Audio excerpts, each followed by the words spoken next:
On this edition of Sightings, is Ottawa's Carleton County Jail haunted by the tormented spirit of a man put to death 130 years ago? They're covering up something. Then, when Norman Muscarello reported his UFO encounter to the local police, the Air Force wasn't very happy. After her accident, Patsy Cannon was a new woman. Unfortunately, she had no memory of her old life. It's like I had the hardware, but the software, suddenly the disk was erased. Later, how could a man's psychic vision over 50 years ago save a woman's life today? They kept pounding, here. To let her go now. And Sightings goes to Japan, where they believe UFOs have been appearing for over 2,000 years.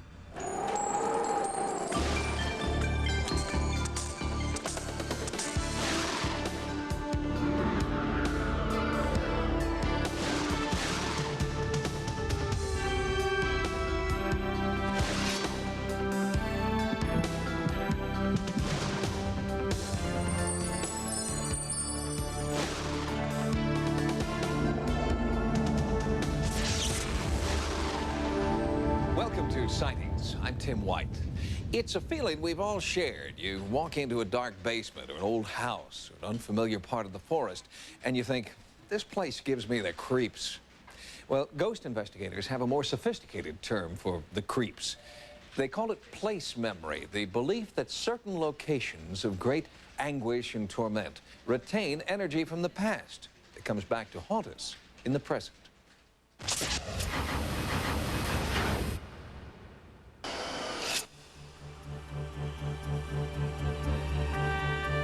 A pristine blanket of snow covered Ottawa, Canada on our visit there. But not even 30-degree below weather could bring this city to a halt, because it is the capital of Canada, where life and death decisions are made every day. Ottawa International Hospital, And on this day, visitors from around the world are checking into the Ottawa International Hospital, unaware that it too has played a unique role in the life and death decisions of the city's past. Prior to 1972, this was the Carleton County Jail, an infamous house of corrections and cruel and unusual punishment.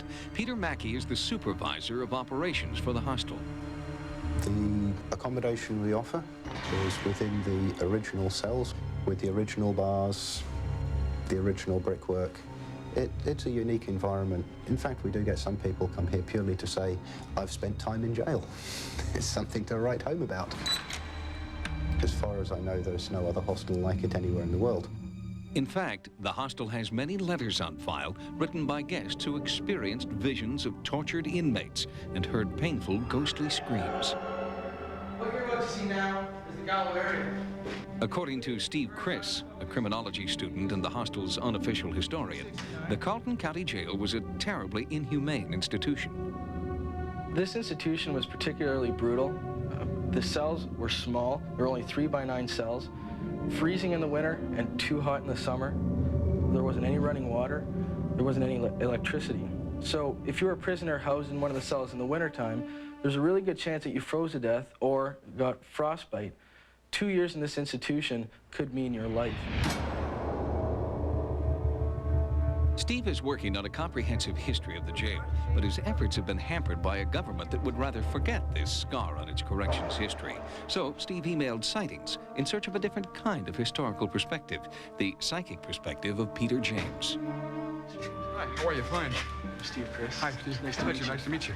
Peter had been told only that he was going to Ottawa. He was given no information about the location that he would be searching and had been voluntarily confined to his hotel room until this visit. He was here to unearth the past in hopes of explaining the present haunting. Uh-huh. This is like a prison. It is a prison. Was a prison. Peter asked Steve to take him on a tour of the hostel. They walked all 9 floors together, but Steve did not reveal what he already knew of the jail's violent history. This is preliminary. But I feel like there were some hangings here. A lot of hanging going on here. Does that ring a bell? Yes, it does. Okay. Thank you. Because of a history. Okay. Peter was drawn to the 8th floor. stopping here, not knowing yet that this was once the jail's death row. Now, is this the floor that that would be a focal point? Yes. Yes, it is.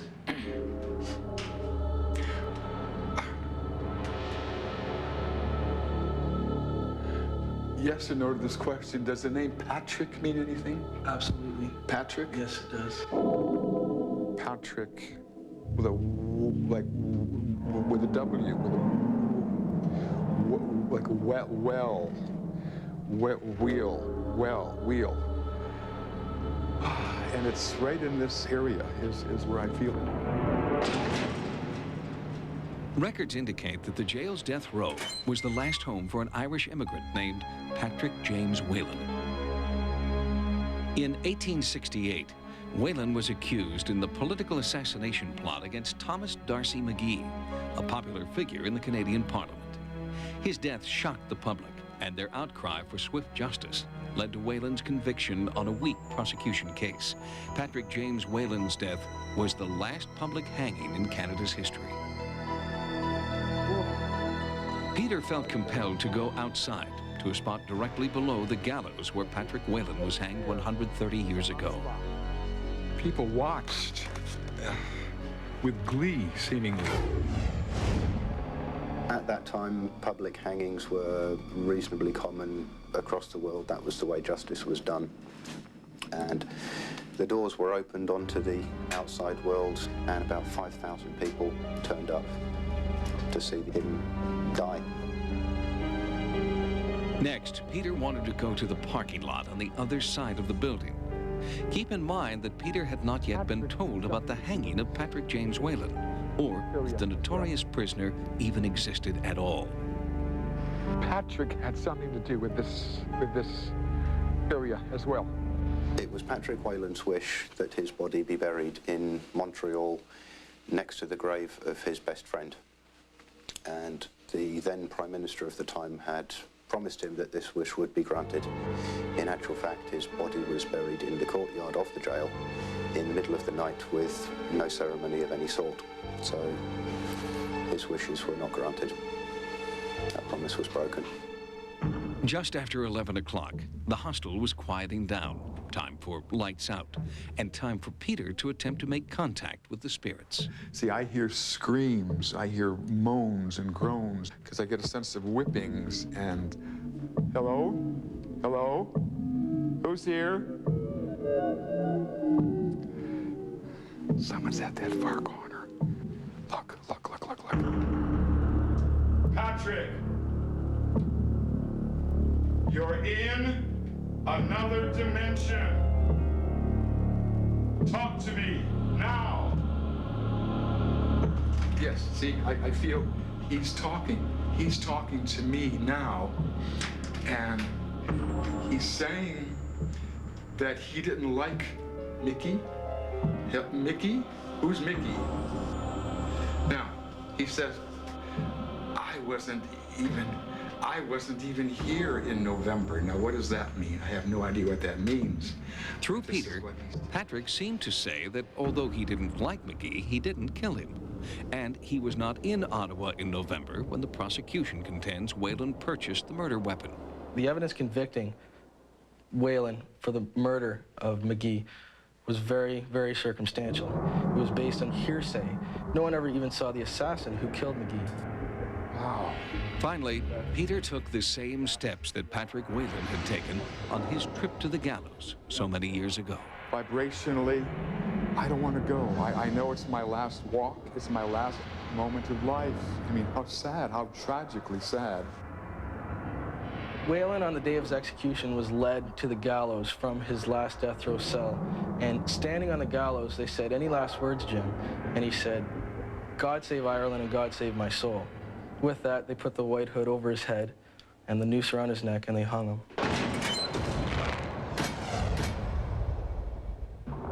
On February 11th, 1869, Whelan was hanged by the neck until he was dead.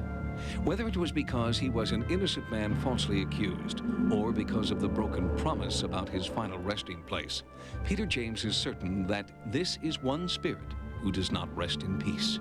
I would say his presence is certainly here, and I believe that he walks these corridors nightly, looking for a way out.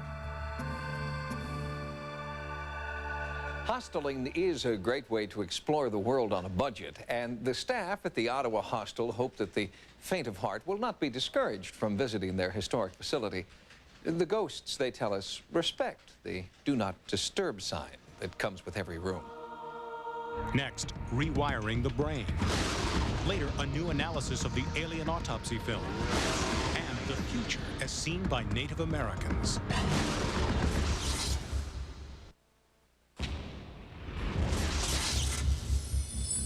Amnesia is one of the oldest soap opera plots in the book.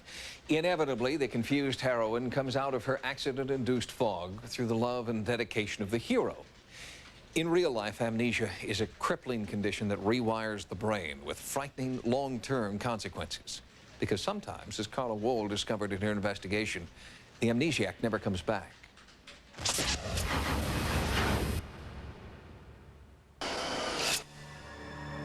Who am I? Why am I here? What is love? These are the questions we spend our lives asking, building our personalities based on the answers we find along the way. But what if suddenly that personality was gone? A screech of tires, a crash, then nothing. No memory of who you'd been before. It happened to Patsy Cannon when she and 9-year-old daughter Leah were in a terrible car crash in Birmingham, Alabama, 10 years ago. I remember getting in the car, I remember going around the curve, I remember the impact, I remember the car spinning, I remember stopping. Leah survived with only minor injuries. Her mother, however, was not so lucky. She was unconscious, and later at the hospital, doctors determined she had a severe brain injury. When Patsy came out of her coma, she knew where she was, but not who she was. It's like I had the hardware, but the software, suddenly the disk was erased. Did your daughter come visit you in the hospital, and did you know who she was? Didn't have a clue who she was. As Patsy's body began to heal, the blank tapes inside her head started to fill up again. But strangely, a completely different personality was emerging. She was no longer the Patsy Cannon her friends remembered. I didn't like the clothes in my closet. I would pick out something and go, where did this come from? I would get nauseated going into work every day because I felt like, why am I here? She had new preferences, but emotionally, she was still a blank, cold slate. People talk about a mother's love. There was no feeling in the pit of your stomach. No, did you know what love was even? I didn't have a clue what love was. Love and the way we express it, and how you express love and how you express anger and how you express all of your emotions are a part of knowledge. Patsy feels that not only is she a different person, she's not yet a whole person. According to Dr. Jay Maythaler, Director of Brain Injury Services at the University of Alabama Spain Rehabilitation Center, severe head trauma can alter personality and wipe out some essential brain functions. People do reconnect their brains differently. Neurons appear to substitute in for each other, the so-called backup systems. New connections are formed, and people don't always come out the same. You're saying that a hit to your head can essentially rewire the brain. People change their tastes in music. I've seen people go from type A to type B, type B to type A. I've seen husband and wives near divorce like each other and go the reverse. The really exciting part of neuroscience that we're in now is that we really are beginning to see a relationship between the brain and the mind. For Dr. Jeffrey Cummings, a professor of neurology and psychiatry at the UCLA School of Medicine, the difference between the brain and the mind is the big question science has yet to answer. The brain is composed of several billion cells that have several trillion synapses with each other. And we have almost no idea of how this global network of cells brings an idea forth or allows self-consciousness to occur. We'd like to ask the big question and we'd like to get the big answer, but science works one small step at a time. Dr. Daniel DeLays is a clinical psychologist who began working with Patsy shortly after her car crash. Because of her case, he now specializes in head trauma, which affects nearly 500,000 Americans. From a clinical standpoint, it really is quite exciting to work with someone and basically help them to formulate who they're going to be. It's a very exciting, challenging, but awesome responsibility. After nearly a decade of therapy and physical rehabilitation, Patsy has rebuilt her life. There are still moments of profound sadness, and yet there is a positive side to her transformation. You know, it's like I'm pretty free now to be who I am, not to have to fit somebody else's mold. A big part of it is I don't have a lot of the baggage that other people have. But this re-education process raises some serious ethical questions. Who will decide what will be recorded on the blank tapes of a human mind? Will people then choose to be rewired at will? There's a lot of research that indicates that that is true. That by the rehabilitation methods that you use, the cognitive and psychological and physical environments you use, you can stimulate the brain to develop in certain pathways and come out with what we call better outcomes. As doctors debate the future of brain trauma rehabilitation, Patsy Cannon is slowly building a past. She heads a program helping head trauma survivors re-enter the mainstream. Doctors Maythaler and DeLays are advisors. And she's developing a new closeness with her daughter Leah, finally at peace with who she is today. If there's something you come away from this whole experience with, if there's one overriding thought, what would that be? What makes us people is our brains. I think that it's amazing that it's created the way it is. And I think that the one thing we often miss is the fact that how we manage it is so much a part of what we do with our lives. And that's the thing that's important. From the injury, I think I'm much more in tune to every day how precious life is, how precious people are. That needs to be respected. Permanent amnesia is a fairly rare condition, but other types of traumatic brain injury called TBI are not. In fact, TBI is the leading cause of accidental death for Americans under 45. And in the time it has taken to report this statistic, one person in the United States has sustained a traumatic brain injury. Next, a new analysis questions the authenticity of the alien autopsy film. And the Spanish government turns over its secret UFO files.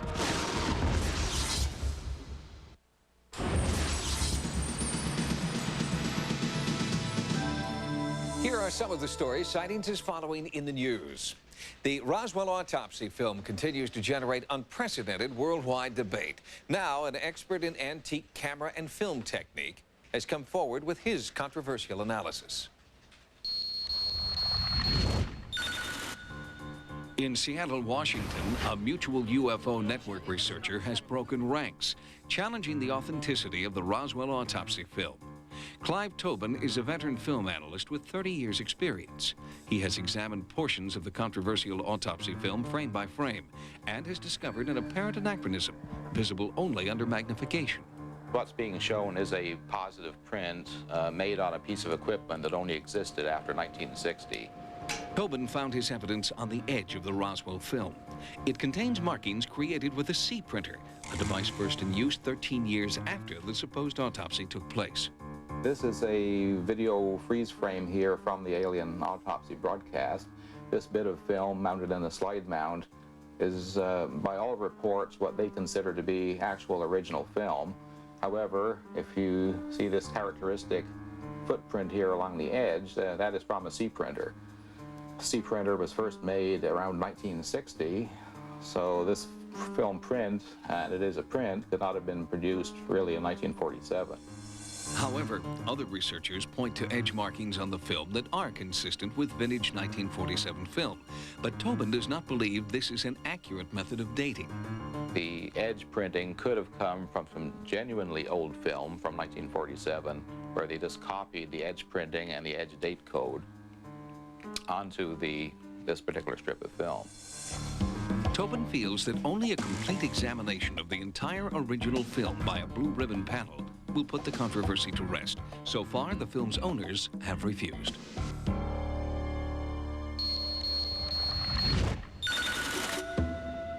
In Canyon Lake, California, author Thomas Males has completed his translations of ancient Hopi prophecies that portend an ominous future for humankind.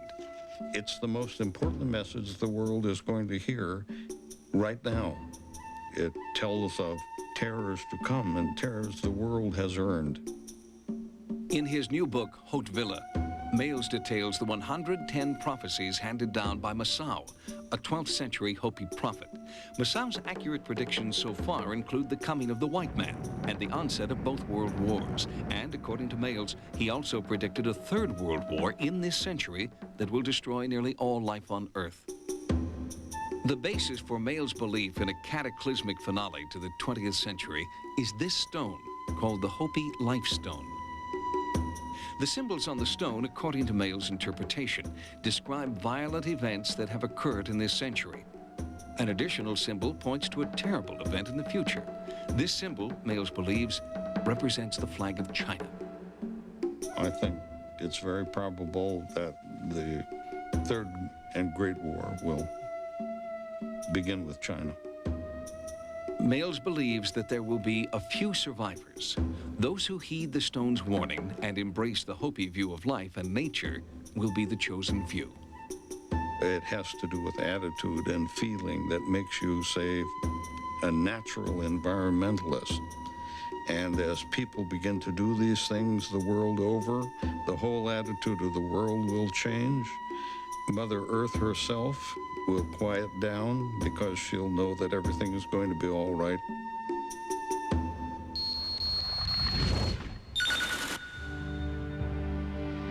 In Sheffield, England, internationally renowned UFO investigator Vicente Juan Balestre Olmos astounded his colleagues at this UFO conference with the announcement that, for the first time in history, a government will declassify all of its UFO files. The country is Spain. They like to put stamps on every document, and they used to put confidential and secret stamps. Why? Because they didn't know how to handle something which was unknown to them. For over 20 years, hundreds of well-documented UFO sightings have been kept locked away in the top-secret files of the Spanish government. Olmos had been aware of their existence for a number of years, but had been denied access to any and all UFO materials. I presented a number of arguments and reasons why this subject is not military in nature. It should be open for scientific scrutiny and study. To date, 70 official Spanish Air Force UFO reports, classified top secret from 1962 to 1979, have been released to Olmos and other Spanish ufologists.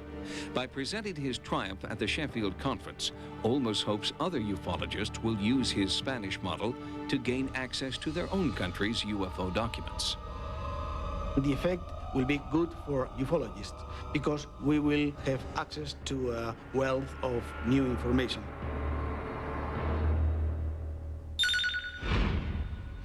We'll have more stories from the news next time. Now, here's what's coming up on Sightings. The town of Exeter, New Hampshire has returned to normal following a major UFO encounter 30 years ago. Not so for the witnesses. I wish to hell it had never happened. I'd like to just be a normal person and like everybody else.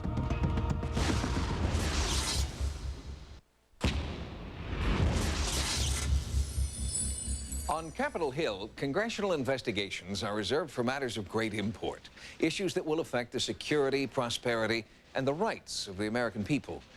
And it was with this sense of public duty that Gerald Ford chaired a congressional investigation in 1966, an investigation into a series of UFO sightings that the Pentagon had failed to explain to anyone's satisfaction.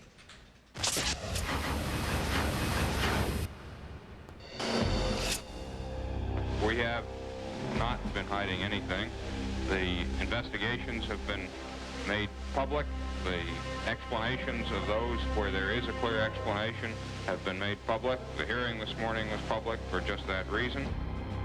It was an age of innocence when a veteran reporter getting to the bottom of a UFO story expected a straight answer from the Air Force.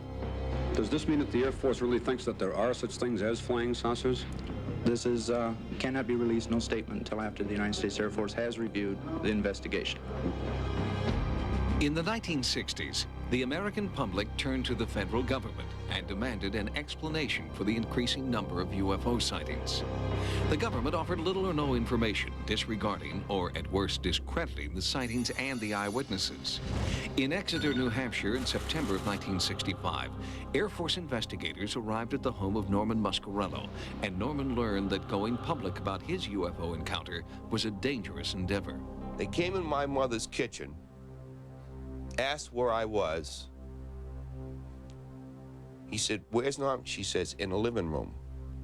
And he marched right out there without asking or anything. And he said, "You, shut your mouth. Don't you say another word." Exactly what did you think you saw? He was trying to say to me that I didn't see what I saw. What Norman Muscarello claims he saw was a brilliant UFO in a field next to his Exeter home. On September 3rd, 1965, Norman was walking home just after midnight. I got right over to this stone over here, I'd say close to this stone wall, and this is when this thing appeared, and it was like it came out of nowhere. I was just zap. All of a sudden, there it was, big as a house up over these trees. And he observed this craft hovering over a home right next to where he was. The home was completely bathed in red light. The area was bathed in red light. There was no sound. When Norman reported his encounter to the local police, he found out he was not alone. There were other sightings that night that made it interesting. In fact, prior to Norman seeing the UFO, Officer Bertrand came upon a woman motorist that was parked the side of the road, and she described a similar object that had chased her. In fact, there were a total of 6 reports filed with the Exeter police on the night of September 3rd, 1965. It was the number of credible eyewitnesses and the consistency among their descriptions that drew Raymond Fowler into the case. Fowler is one of America's preeminent UFO investigators. He has worked on many landmark cases, including the Allagash abduction. At the time of the Exeter sightings, Fowler was a member of NICAP, the National Investigations Committee on Aerial Phenomena. Our mission was to investigate UFO sightings, make them available to interested scientists who are studying the phenomena, and make this information public. For the past 30 years, Fowler has followed through on Norman Muscarello's story. His investigation of the incident at Exeter is now considered one of the most extensively documented UFO sightings. What made this case interesting to me was the fact that an object as large as a barn was seen within 500 feet of witnesses. As the early reports began to come into police headquarters, Officer Eugene Bertrand was called in from the field. After listening to Norman's story, they drove together to investigate the area. He pulled his cruiser up on the other side of the road, and we proceeded in this direction, down this way. He had a large steel beam flashlight in his hand. At that point, police officer David Hunt drove up and joined the foot search. And they walked out into the field, and Norman yelled, "Look out, here it comes," and up over the treetops comes this object right at them with the red flashing lights. And he come up over the tree line in this direction. Moved this way, that way, back and forth this way, and then moved in that direction and headed eastward. When the UFO moved away, Norman and the 2 officers returned to the police station. At the same time, a local reporter was filing this story for the Exeter newspaper. And the police and the press weren't the only ones investigating the UFO sightings. Officials at nearby Pease Air Force Base became involved. First, they interviewed officers Bertrand and Hunt, and then Norman Muscarello, who claims he was told not to talk about what he had witnessed. I have no question in my mind, they're covering up something. I'm thoroughly convinced that the federal government, whether it be the Army, Air Force, Navy, was out actively researching, trying to figure out what was going on. It is significant that the Exeter sightings were in very close proximity to the Portsmouth Naval Shipyard and Pease Air Force Base. UFOs seem to have a keen interest in places where atomic weapons are either stored or atomic energy is being generated. This includes places like the Portsmouth Navy Shipyard, where you have atomic submarines. It includes places like Pease Air Force Base, where atomic weapons are stored. Fowler believes that the Air Force launched a disinformation campaign, suggesting the Exeter UFO was a late-night advertising gimmick. It was a classical case where you had reliable witnesses seeing an object that they couldn't identify at close range, and then having the Air Force, on the other hand, investigating, but then telling the public that there was nothing to it. The incident at Exeter was the first in a series of UFO sightings which culminated a year later with mass sightings in Michigan. The public became increasingly dissatisfied with the military's official explanation, and a congressional hearing on UFOs was proposed by then Congressman Gerald Ford. And he and other men and women in Congress felt that the Air Force was not handling the UFO problem properly because they were getting so many complaints from the public concerning their explanations and so forth. Fowler's exhaustive report on the UFO encounter at Exeter was put into the congressional record. During the hearings on April 5, 1966, the committee presented the findings in Fowler's report to Air Force officials and asked for an explanation. I felt that this particular case was interesting and that it showed that the Air Force wasn't really telling the truth to the public. They discussed the report, and the Air Force backed down and admitted that the object was unidentified. Norman Muscarello's sighting had far-reaching effects on future UFO investigations. But for him, the incident at Exeter remains deeply personal. I wish to hell it had never happened. No, I really do. I wish I could have just waltzed through life without this happening. I'd like to just be a normal person and like everybody else. The congressional investigation did elicit an admission from the Air Force that the Exeter craft was, in fact, unidentified. But ufologists are frustrated that the investigation went no further, and that no one inside the government since then has ever tried to identify exactly what was flying over Exeter that night. Next, medical science embraces the visions of a psychic dreamer. There are doctors out there who are having success with using Casey's readings in their treatment.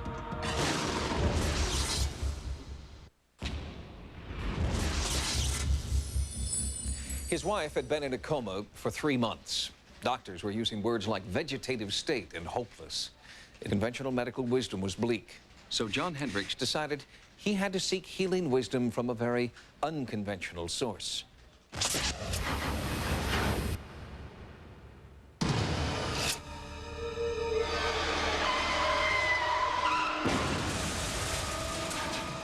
In February 1985, Lucille Hendricks nearly died.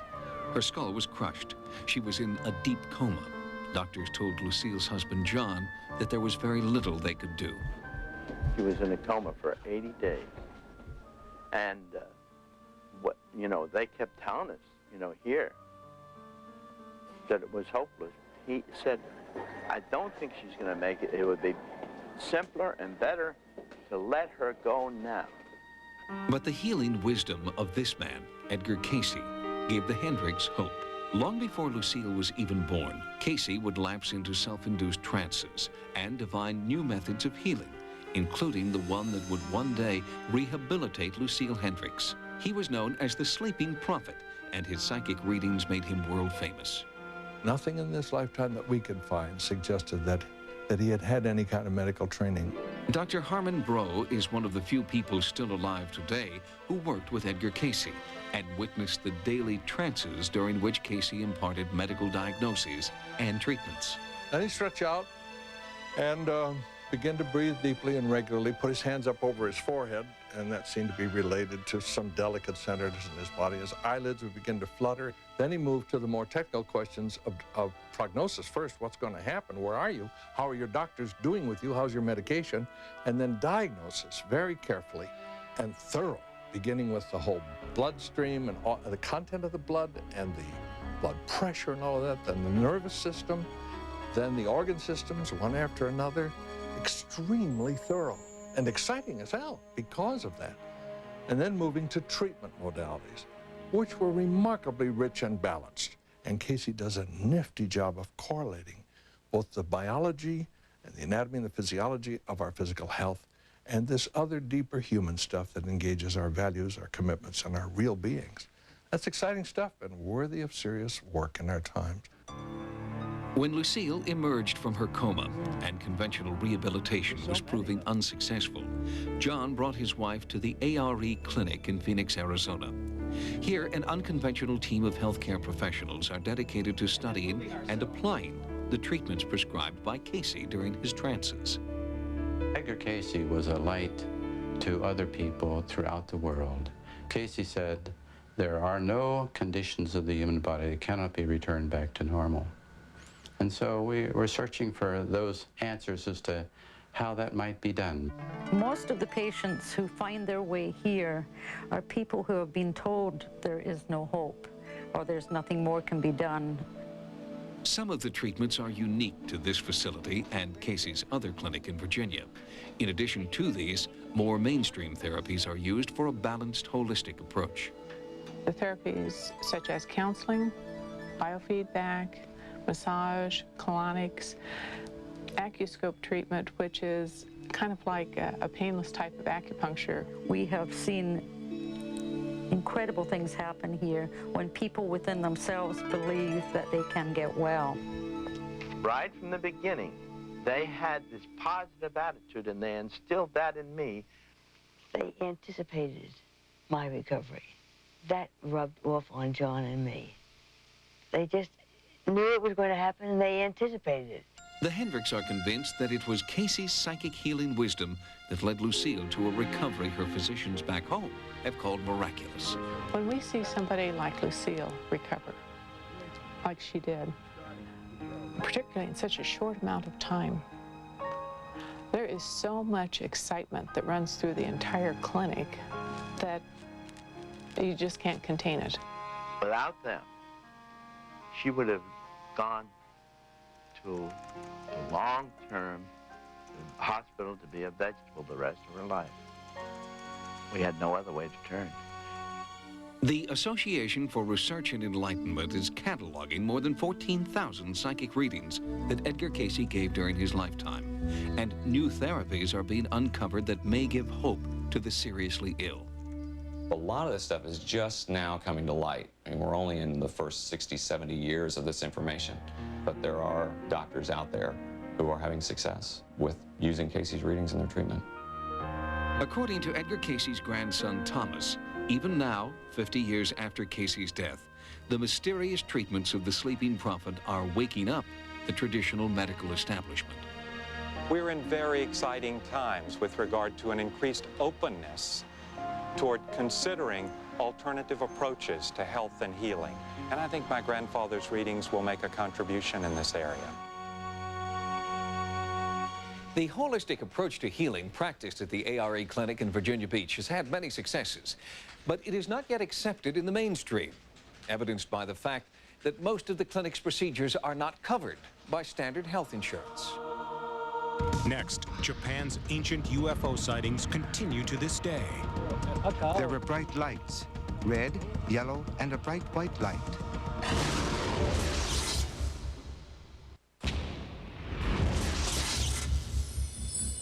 Until recently, the earliest known UFO sighting was thought to have occurred near La Spezia, Italy in 1558.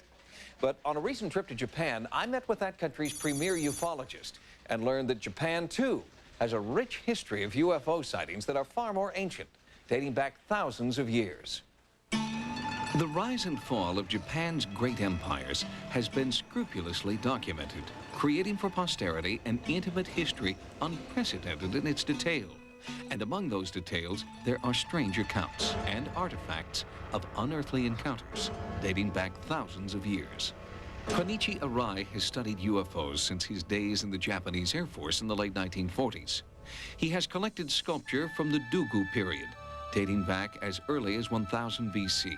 What these figures depict is still not known. If you look at the Dogo sculptures, they resemble aliens. I'm not positive, but I think it's a great possibility. They are some type of non-human being.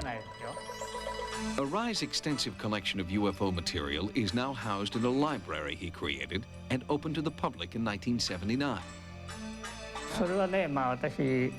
I have so many books on UFOs, and within Japan, there are not many people that have a library as extensive as mine. Interest in Japanese ufology is so widespread that a national symposium was convened in 1990 in the town of Hakui, known as a hotspot for UFO activity. Over here, this is interesting because these things are from here, aren't they? I mean, these are from this... I met city official Josen Takano there, and he took me through the town's UFO exhibition. Among the displays is a 1990 letter from then Prime Minister Toshiki Kaifu, who wrote endorsing the Hakui Symposium and expressing his belief in the significance of UFO sightings. The Japanese government does have some interest in this area. It has held meetings regarding UFOs. There are publications from the Japanese government on UFOs. I saw the extent of the Japanese government's commitment to the study of UFOs at the construction site of Japan's first UFO museum, an ambitious project funded both publicly and privately. Tell us about the UFO museum. Why is it here in Hakui? We feel this is an important project. Hakui has historically had many UFO sightings and is part of the UFO culture. At one of Haikui's most ancient temples, I was shown a scroll dating from 682 AD. It tells the story of an empress who encountered mysterious objects zigzagging across the sky. It's the kind of sighting still being reported in Haikui today, most recently by Hisayoshi Miyazaki. This is where I saw the UFO. There were bright lights, red, yellow, and a bright white light. Around where the red light is flashing, I saw the UFO. I looked closely and saw it flying around. It floated around for about 3 to 4 minutes. In Japan, there have been many incidents in which people claim that they have come in contact or have been kidnapped by little grays. When researched in depth, it has been found that the description of the incident is similar with incidents throughout the world. But the world's attitude toward UFO research has not been as generally accepted and promoted as it has in Japan.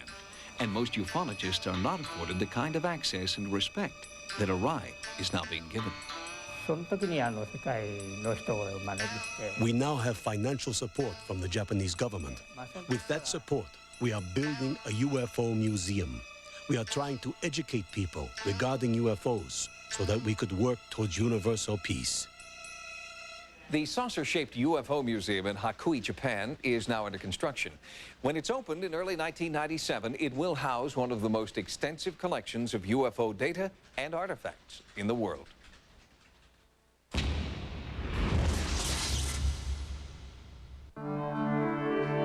Sightings is now on the internet as part of the Sci-Fi Channel's Dominion website. By typing sci-fi.com, users can access information about the entire global Sci-Fi Channel lineup, as well as downloads from dozens of sci-fi movies and series, interviews with noted celebrities, games, and links to the hottest paranormal websites. We now are able to reach a worldwide audience of Sightings fans, which enables them to give us feedback on what we're producing and how we're showing stories to people. We have features from some of our stories on a weekly basis. We have downloadable images and QuickTime clips. When I make contact with this entity, I will become a little confrontational. Hello? Hello? Since its inception, Dominion has become the home of all things science fiction on the World Wide Web. Now, with the addition of Sightings online, the hope is that it will become a clearinghouse for all things paranormal as well.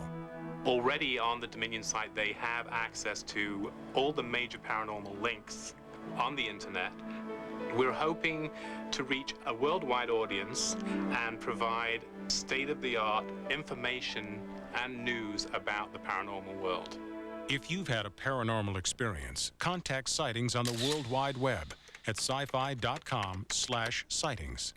Sightings can also be contacted at America Online at keyword sightings, or write to us, care of Paramount Television.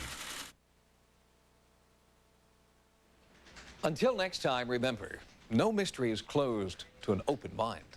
For Sightings, I'm Tim White.